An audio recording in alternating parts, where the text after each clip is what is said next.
송은재TV 시작합니다. 오늘도 여러가지 꼭 짚어야 될 뉴스들이 쏟아지고 있습니다. 제가 가급적이면 이 송은재TV를 짧고 간략하게 이렇게 하고 싶고, 또 저도 그렇게 많이 훈련되어 있습니다. 우리 정치 시사를 보는데 아주 중요한 부분이다 라는 것은 놓칠 수가 없어서 조금씩 길어지는 그런 경향이 있습니다. 좀 더 요약하고 핵심만 전달할 수 있도록 노력하겠습니다. 먼저 이준석부터 말씀을 드리겠습니다. 이준석에 대해서 이 무고 혐의입니다. 자신의 성상납 혐의에 대해서 가로세로 연구소가 이 부분을 보도한 것, 방송한 것에 대해서 이걸 이준석이 명예훼손 혐의로 고소를 했습니다. 그런데 이 성상납 사실이 있었다, 확인이 됐다라는 게 경찰 수사입니다. 그래서 이게 무고가 되는 것이다 라고 해서 역으로 고소를 당해서 이 무고 혐의가 경찰에서 검찰로 지금 넘어가 있습니다. 이제 검찰이 기소를 앞두고 이준석에 대해서 성상납을 한 인물, 김성진 아이카이스트 대표입니다. 김성진을 오늘 불러서 참고인 신분입니다. 조사를 합니다. 성상납이 실제 있었는가 검찰이 한 번 더 확인을 합니다. 이 이후에는 이제 이준석을 소환하는 그런 순서입니다. 이준석을 불러서 무고 혐의에 대해서 조사를 하고 난 뒤에 기소를 할 것으로 보입니다. 이 성상납이 경찰 수사로는 이미 확인이 됐습니다. 그리고 여러 가지 많은 증거들도 나와 있습니다. 그런데 이걸 보도한 이준석은 공인입니다. 이 부분에 대해서 오늘 제가 이 허위사실에 의한 명예훼손, 가로세로 연구소 이 이야기를 좀 거듭하게 될 것 같습니다. 이 공인이 자신에 대해서 굉장히 혐의가 뚜렷한, 증거가 뚜렷한 이런 보도를 했는데 이걸 명예훼손으로 고소를 하는 이런 일은 거의 잘 없습니다. 유야무야하고 말지, 이준석이 굉장히 이걸 자신이 당당하다는 듯이 명예훼손으로 고소를 해서 이 무고로 역고소를 당한 겁니다. 그러니까 김성진의 법률 대리인인 강신업 변호사가 무고 혐의로 고발을 한 것입니다. 그래서 이준석이 이 무고에 걸려들었고, 이런 성상납 논란으로 이준석이 당대표직에서도 이제 쫓겨나야 되는, 그 다음 당원권도 정지가 되어 있습니다. 내부 총질로. 이준석으로서는 자업자득입니다. 검찰이 이젠 본격적으로 김성진을 참고인 조사하고 난 뒤에 이준석을 소환해서 조사하고 기소할 방침이다 라고 밝혔습니다. 검찰이 이 이준석을 기소를 하면서 이 무고, 명예훼손에 대해서는 좀 엄벌에 처해야 된다 라는 부분을 한번 짚어보고요. 이준석이 오늘도 이 수능 불안 이 부분에 대해서 윤석열 대통령 또 정부를 또 비난을 했습니다. 그런데 대통령도 비판할 수 있고 누구나 비판할 수 있습니다. 그런데 이준석의 비판은 이게 내부 총질이다라고 하는 겁니다. 내부 총질 왜 그러냐? 첫째, 비판의 근거가 없습니다. 잘못됐습니다. 둘째, 그런대로 앞뒤 말이 맞는 것이라고 하더라도 같은 당에서, 그러니까 비방할 목적으로 오로지 자신의 정치적인, 개인적인 정치를 위해서 이 정부를 또는 자신이 속해 있는 당을 비방할 목적으로 비판을 하고 있기 때문에 이게 내부 총질이 되는 겁니다. 오늘은 이런 이야기를 했습니다. 지금 윤석열 대통령 발언이 잘못됐는데 그 반응이 안 좋으니까 그걸 만회하기 위해서 사교육 업계를 때리는 방향으로 급선회하고 있다. 이건 총선을 앞두고 굉장히 바보 같은 전략이다. 그러니까 사교육 업계에서 강사들이 고소득자다 이렇게 공격을 하는 것은 근본적으로 보수가 해야 될 일이 아니다. 보수는 정해진 법 테두리 내에서 영리 활동을 해서 성공하는 이 사람들에 대해서 공격을 하면 보수가 아니다 이렇게 이야기를 하고, 사교육 업계에서 이 성공한 사람들은 굉장히 많은 이 수험생들에게 좋은 평가를 받았던 사람들이다. 그 수험생들은 아주 좋은 이미지를 갖고 있을 것이다. 그런데 이걸 공격하는 것은 굉장히 총선을 앞두고 바보 같은 짓이다. 지금 이 이야기를 했습니다. 그러니까 공격, 비판을 해도 앞뒤 말이 맞고 또 비방할 목적은 없어야 합니다. 이상한 양두구육이라든지 이런 말을 쓰는 것은 비방할 목적을 갖는 것이거든요. 이건 같은 당 안에서. 이런 게 없어야 하는데, 일단 이 이준석의 지적은 앞뒤 말이 맞지를 않습니다. 이준석의 판단력이 이 수준이라는 겁니다. 말씀을 드리겠습니다. 이 윤석열 대통령이 이주호 부총리에게 지시를 한 것은 이 수능이 공정해야 한다. 공정하지 못한 대표적인 사례로서 초고난도 문제, 이런 건 대학 교수도 풀기가 힘든 이런 문제를 가지고 꼭 난이도 조절을 해야 하느냐. 이건 지금 사교육 배만 불려주는 것이다. 좋은 사교육을 받을 수 있는 사람은 괜찮지만 그렇지 못한 사람들에게는 이 공정하지 못한 것이다. 이런 방법은 피해야 한다. 그러면서 계속 오래 전부터 윤석열 대통령이 이 부분은 잘못됐다라고 지적을 했는데도 지난 1년 동안 교육부가 고치지를 않았던 겁니다. 대통령의 정당한 지시를 지금 교육부의 간부 공무원이 이행을 하지 않는 겁니다. 이걸 이주호 장관이 브리핑을 하면서 좀 불필요한 말들을 했습니다. 쉬운 수능, 어려운 수능, 이런 이야기를 하면서 오해를 불러일으켰는데, 윤석열 대통령이 이 수능의 난이도 조절까지 이야기를 한 것처럼, 윤석열 대통령이 지적하고자 하는 건 공정한 수능을 위해서 교육에 사교육 카르텔이 형성이 되어 있다. 이건 20년 된 이야기입니다. 지금 메가스터디를 비롯해서 모두 운동권이 다 장악하고 있습니다. 지금 일타 강사들이 윤석열 대통령의 이 지시나 이 정부의 이 방침에 반발을 해서 계속 지금 비판을 늘어놓고 오히려 또 이걸 이용해서 장사를 합니다. 이런 윤석열 대통령의 지시 때문에 수능이 더 혼란스러워졌다. 혼란을 부추깁니다. 그래서 더 지금 자신들 일타 강사들의 강의를 들어야 한다. 이런 짓거리를 하고 있습니다. 그래서 지금 운동권에 의해서 장악된 이 사교육 일부입니다. 그동안 이 좌파 민주당 쪽의 그 정권에서 교육을 담당했던 그 공무원들 간에 이 이권 카르텔이 지난 20년간 문제가 되어 있었다. 킬러 콘텐츠를 출제를 하고 그걸 홍보를 해서 이제 일타 강사들이 이 학원에서 돈을 버는 이런 이권 카르텔 부분을 지적한 것인데, 이게 이제 민주당이라든지 일부 학원가에서 이걸 부풀려서 불안을 조장을 하면서 이 왜곡이 됐던 겁니다. 그걸 이준석은 그대로 받아서 무슨 급선회를 하고 이런 식으로 지금 정부가 무슨 방침을 바꾼 것처럼 그렇게 한 적도 없고, 처음부터 윤석열 대통령의 지시는 명료했습니다. 그 다음 총선을 앞두고 바보 같은 방향이다라고 했는데, 이렇게 일타 강사들이 치열한 경쟁 속에서 100억, 200억씩 버는 것, 고소득자다라고 공격해서는 안 된다. 이건 보수가 해야 될 일이 아니다라고 했는데, 지금 법 테두리 안에 있다라고 하는 말은 맞지만 전체적으로 입시의 문제 출제에서부터 입시 시스템 전체가 불공정하다라고 하는 겁니다. 보수는 물론 자기 노력으로 얼마든지 돈을 벌 수 있습니다. 1000억도 벌 수가 있는 겁니다. 보수의 이념은 그런 것이죠. 자유고 공정입니다. 그런데 이건 지금 일타 강사들은 공정하지 않다라고 하는 겁니다. 불공정한 지금 입시 시스템 아래에서 자신들의 배만 불리고 있다라고 하는 겁니다. 이걸 지금 지적하고 있는데 이준석이는 무슨 이야기를 합니까? 이게 보수가 바로잡아야 할 것이지, 불공정한 걸 바로잡는 것이 보수지 불공정을 그대로 두는 게 보수입니까? 억지로 지금 비판을 하고 싶으니까 며칠째 유승민과 함께 이렇게 억지 주장을 펴니다. 그 다음 이 일타 강사들이 인기가 높을 것이다. 그래서 지금 청년들에게 좋은 이미지일 것이고 인기가 있을 것인데 총선 때 이렇게 하면은 이 바보 같은 전략이다, 바보 같은 행태다라고 했는데, 이게 지금 이준석이 생각하는 정치입니까? 이게 잘못됐다면 우리 청년들이 그 일타 강사들이 인기가 높다면 그 일타 강사들이 인기가 높은 것이 그 사람들이 강의를 잘하는 부분, 스킬은 있겠지만 전체 입시가 지금 불공정한 상황에서 만들어진 것이었다. 그래서 지금 일타 강사들 다는 아닙니다.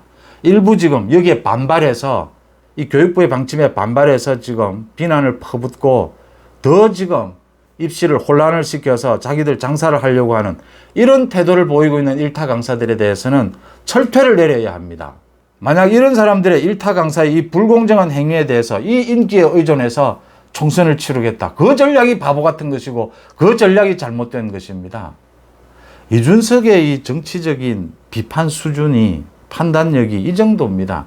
이준석 이야기가 나와서 잠깐 제가 말씀을 드리고 넘어가면, 지금 국민의힘에서 지도부가, 김기현 지도부가 그러니까 내부 총질을 일삼고 있는 저 유승민과 이준석을 어떻게 정리하는 것이 좋으냐, 제가 거듭 이 정리를 빨리 해야 된다라고 말씀을 드리는데, 이 총선 전략이라는 게 그렇습니다. 이게 상대가 있고 민주당이 있고, 그래서 총선에서는 무슨 짓을 하든지 정말 공정하고 법에 맞다면 어떤 모든 것을 동원해서라도 이겨야 합니다. 그래서 지금 서로가 지금 분리되고 탈당되고 뭐 분열이 일어나고 이걸 가장 조심합니다. 민주당이든 국민의힘이든 어느 쪽에서 분열이 일어나느냐. 분열이 일어나는 쪽에서 집니다. 그래서 유승민과 이준석을 정리는 해야 되는데 이 대타를 빨리 만들어야 합니다. 그러니까 일부지만 뭐 이준석이 대표하고 있는 일부 청년들 또 유승민이 대표하고 있는 일부 뭐 역선택 민주당 지지층이라든지 중도 그 뭐 한 줌이라 하더라도 그 부분을 대체할 그런 대타를 만들어 놓고 정리하는 것이 올바릅니다. 이 전략을 짜다 보면 이준석과 유승민을 어떻게 분리해내느냐라는 이 시기도 조정해야 하고 모양도 만들어야 합니다. 그런데 안 되는 건 안 되는 겁니다. 시기는 제가 인정을 하겠습니다. 지금이 적절하냐 아니면 어느 시점이 적절하냐는 인정할 수 있습니다. 그런데 유승민, 이준석은 어차피 공천을 줄 수가 없습니다. 아무리 그 지역구에서 경쟁력이 높다고 하더라도 또 높지도 않지만 높다고 하더라도 유승민, 이준석은 이런 내부 총질은 이 공천을 줄 수가 없습니다. 공천 주지 않으면 두 사람은 탈당합니다. 뭐 무슨 당을 꾸리든지 뭐 어떻게 했든지 그렇게 할 겁니다. 그게 눈에 보이는 상태고 더 총선을 목전에 두고 더 혼란이 일어나기 때문에 이미 정리를 해야 된다라는 이 판단은 분명하게 하고 빨리 대안을 마련하고 시점을 어떤 모양을 잡느냐라는 부분을 생각하는 것이 맞다 이렇게 보입니다. 이준석에 대해서는 뭐 오죽했으면 제가 송원재 TV를 통해서 이 김기현 대표 리더십이 뭐 잘하는 건 없지만 잘못하는 것은 또 뚜렷하게 없기 때문에 합격점은 준다 이렇게 말씀을 드리니까 많은 분들이 또 다른 의견도 해주시고 또 제 의견에 찬성을 해주시는 분 말씀 중에는 이준석처럼 저렇게 내부 총질하고 윤석열 대통령에 대드는 저런 짓만 안 해도 저런 짓만 안 하는 당대표라도 뭐 만족할 수 있는 것 아니냐 이런 말씀도 해주셨는데 그 부분이 있습니다. 그러니까 자기 정치를 누구나 하고 싶어 합니다. 누구나 하고 싶죠. 김기현도 자기 정치 하고 싶습니다. 자기 정치 하려면 때로는 대통령이 좀 대들기도 하고 이렇게 해야 자기 정치가 됩니다. 뭐 신문에도 크게 나오고 언론에도 크게 나오고 자기 이 팬덤도 만들어집니다. 그런데 대통령도 물론 공격할 수 있습니다. 비판할 수 있습니다. 대통령의 뭐 잘못된 또는 부적절한 부분이 있다면. 그런데 윤석열 정부가 바로 가고 있는데 지금 이준석처럼 억지로 이렇게 공격을 위한 공격, 비난을 위한 비난을 하는 이런 짓거리는 안 된다라고 하는 것이고요. 김기현이 그래도 제가 합격점을 주는 이유는 이 엄청나게 자신을 억제하고 있는 겁니다. 공천을 앞두고 당대표가 사실은 자기 정치하고 싶죠. 누구나. 뭐 그런 거 없이 정치하는 사람이 누가 있습니까? 그런 야망 없이 하는 그 정치인을 누가 지지를 하겠습니까? 그런 걸 하지 않을 것이다.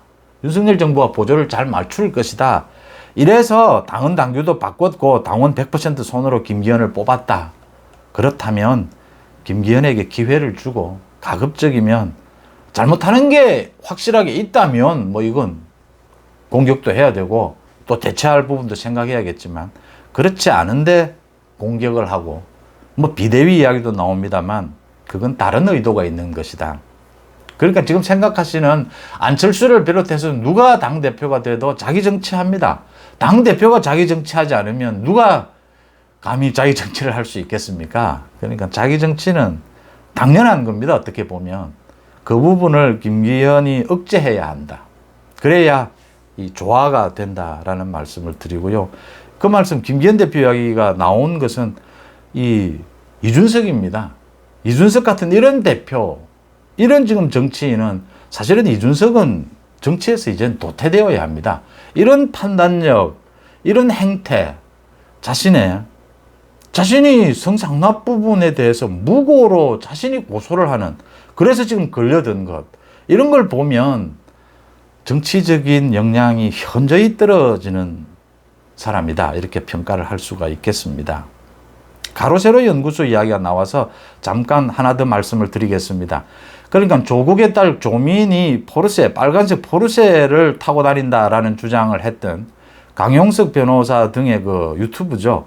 가로세로 연구소에 대해서 이 조민이 명예훼손 혐의로, 허위사실로 인한 명예훼손 혐의로 이 소송을 제기를 했는데 그 1심 판결이 오늘 나왔습니다. 무죄였습니다. 무죄. 허위 사실은 인정이 된다. 조민이 포르쉐를 탄 것은 아니다. 허위 사실은 인정이 되지만 이게 공적인 관심사에 해당한다. 조국 가족의 공적 관심사였기 때문에 이 부분에 대해서는 방송할 수 있고 이 내용을 할 수 있다.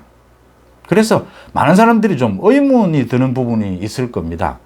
허위 사실을 공표했는데 명예훼손은 되지 않는다? 특히 가짜뉴스에 대해서 제가 참 비판적입니다. 그래서 지금은 이게 기존의 언론에 대한 잣대와 유튜브에 대한 잣대를 같이 할 수는 없습니다. 지금 같이 하겠다고 굉장히 기준을 넓혀가고는 있습니다. 그래도 기존의 언론에 맞춰서 만들어져 있는 것이 이 각종 규제 법안들입니다. 유튜브는 예상하지 않았던 것이죠. 유튜브나 SNS 등은.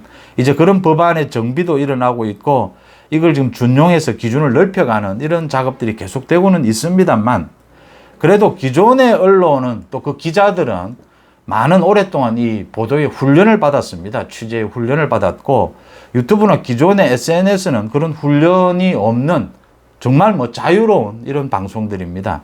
그래서 이걸 같은 잣대로 아직 되기는 시간이 좀 걸릴 것이다 라는 것이고요.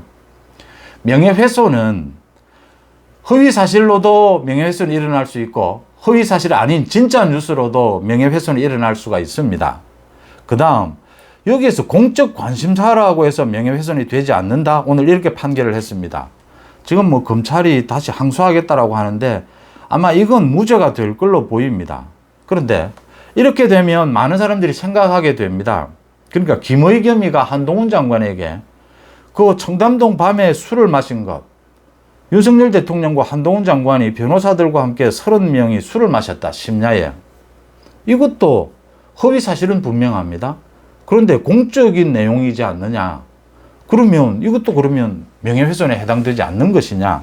지금 한동훈 장관이 10억 원의 손해배상 소송을 하고 있는데 이렇게 생각할 수가 있습니다. 이게 지금 보도가 다 되지 않았기 때문입니다. 또 이 보도하는 기자들이 정확하게 핵심을 짚어내지를 못했기 때문입니다. 여기에서의 핵심은 비방할 목적이 있었느냐가 중요합니다. 그러니까 이게 지금 유튜브이기 때문에 비방할 목적이 중요하고 이게 기존의 언론으로 오면 이 가짜뉴스 부분입니다. 이 취재를 하는 데 있어서 허위 사실, 허위 보도를 하는데 중대한 과실이 있었느냐 이 부분이 되는 겁니다.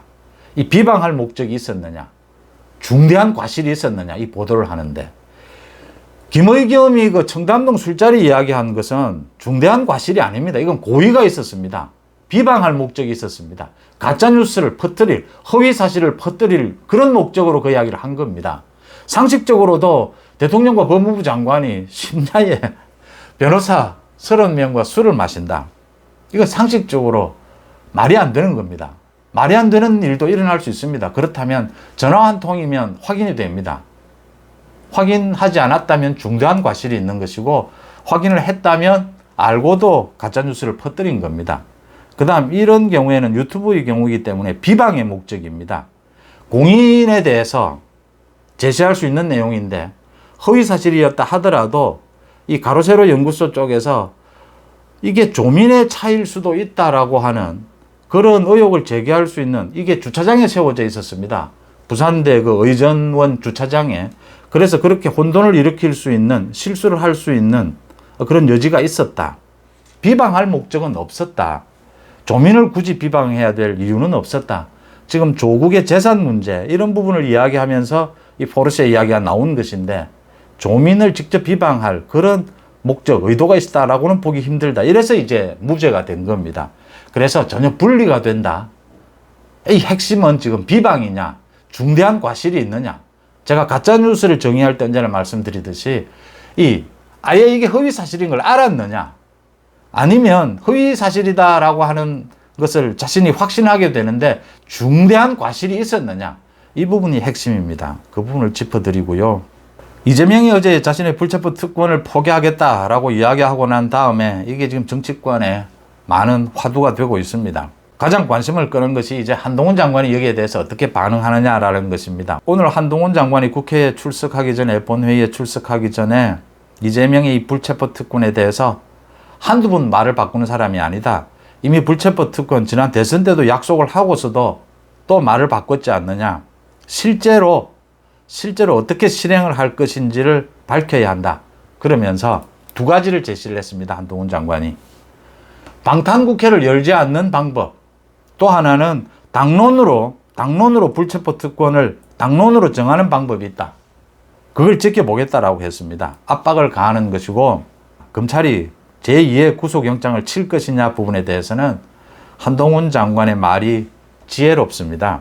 자신에 대한 체포동의안이 부결돼서 한번 불구속 기소까지 되어 있는 상황에서 본인에 대해서 새로운 범죄로 구속영장이 청구되는 것을 본인이 스스로 가정하시면서 하신 말씀이라 제가 거기서 더 드릴 말씀이 없다라고 했습니다. 이재명이 자신의 구속영장이 또 올 것이다. 자신이 더 저지른 범죄 혐의가 있을 것이다. 이걸 가정을 하고 이미 그 우려를 하면서 이렇게 하는 말이라서 자신은 더 할 이야기가 없다. 검찰의 전략, 법무부 장관의 전략은 아무것도 노출하지 않겠다. 굉장히 예민한 부분입니다. 그 부분에 대해서 한동훈 장관이 굉장히 슬기롭게 이 기자들의 질문에 대꾸를 했다라는 것입니다. 그 다음 김기현 대표도 나섰습니다. 계속해서 이재명에 대해서 압박을 했습니다. 불체포 특권 포기 서약을 하자. 국민의힘은 58명이 했습니다. 민주당도 모두 하자. 양당, 이제는 이게 시대에 뒤떨어진 조항이다. 불체포 특권이 필요할 때도 있었습니다. 그런데 지금은 불체포 특권을 계속 국회의원들이 누려야 할 어떠한 이유도 없다. 지난 4년간 보셨겠지만 여러 번의 10번에 가까운 이 체포동의안 표결이 있었습니다. 모두 개인적인 비리입니다. 이게 정당한 활동이라든지 정치 활동, 자유로운 활동 이런 거 전혀 관계가 없습니다. 모두 비리입니다. 비리. 오늘 김기현 대표가 국회의원 정수도 10% 줄이자. 이 김남국이처럼 잠적해버리는데도 무노동 임금을 주는 경우다. 이런 거 이제 무노동 무임금으로 하자. 또 한국에 와 있는 그 중국인들에 대해서 보건 문제, 투표권 문제도 정리를 하자. 이런 이야기를 했습니다. 그 중국인 문제는 먼저 노무현 정부 때 그게 이루어졌던 부분인데 그 부분은 당연히 정리를 해야 되는 것이고요. 국회의원 10% 줄이는 것은 국민들의 지금 압도적인 지지를 받습니다. 그런데 민주당이 강력하게 반대합니다. 현실적인 부분만 말씀을 드리면 지금 수도권 지역에서 국회의원 정수 10% 줄이면 민주당 뒤집어집니다. 수도권 민주당이 압승을 거둬서 거의 민주당 의원들입니다. 민주당 뒤집어집니다. 민주당의 정말 아픈 부분, 정말 국회 개혁, 정치 개혁에 필요한 부분이었다라는 말씀을 드리고요. 불체포 특권 포기 서약을 하자. 민주당의 응답을 기다리겠다라고 했습니다. 이 김기현과 한동훈의 압박, 이 압박에 참 이재명이 좀 답답하게 됐습니다. 그러니까 당장 7월, 8월이면 여름 휴가철입니다. 또 방탄합니까? 국회의원들도 휴가를 가야 될 건데 여름 휴가철에도 1초도 쉬지 않고 이렇게 국회를 여는 것 아마 우리 헌정사에 없는 일입니다. 또 방탄할 건지 자기 입으로 이재명이 이게 지금 미묘합니다.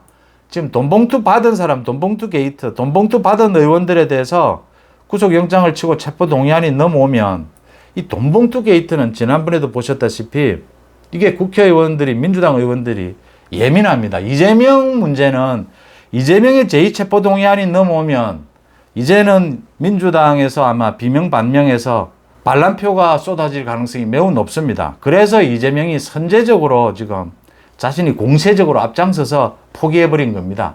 어차피 민주당 비명반명에게 당하느니 자기가 던지겠다 이런 식입니다. 그런 식이었는데 이 돈봉투는 지금 비명반명도 받은 사람들이 많이 있습니다.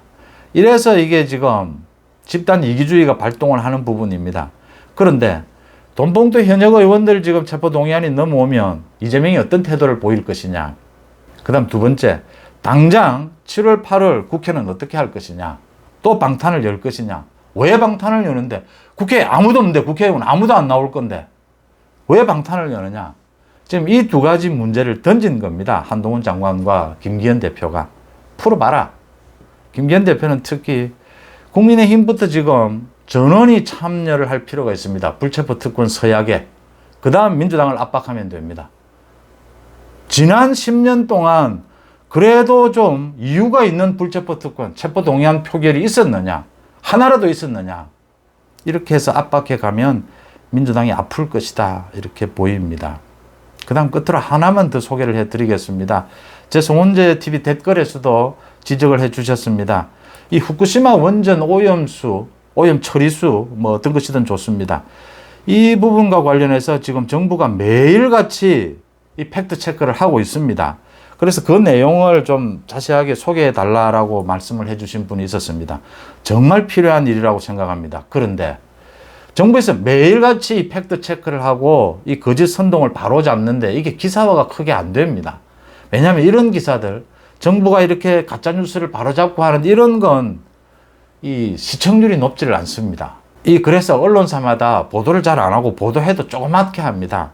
매일 합니다. 오늘도 했습니다. 국무조정실의 박구현 국무 1차장입니다. 오늘 정부 서울청사에서 우리 정부는 후쿠시마 원전 오염수 방류가 안전하다고 판단한 적도 없고 방류에 동의한 적도 없다. 우리 정부가 일본 정부를 대변한다는 등의 왜곡은 우리 국민을 위해 최선을 다하고 있는 공무원들에 대한 모욕적 발언이다. 그리고 가짜뉴스다 라고 했습니다. 제가 좀 자세하게 소개를 해드리겠습니다. 우리 정부는 국제원자력기구 검증에 참여하고 있고 독자적으로 일본 측으로부터 자료를 확보해 오염수가 국제적으로 공인된 기준에 부합하는지 다방면에서 검증하고 있다.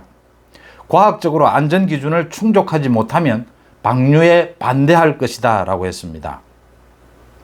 명료하지 않습니까?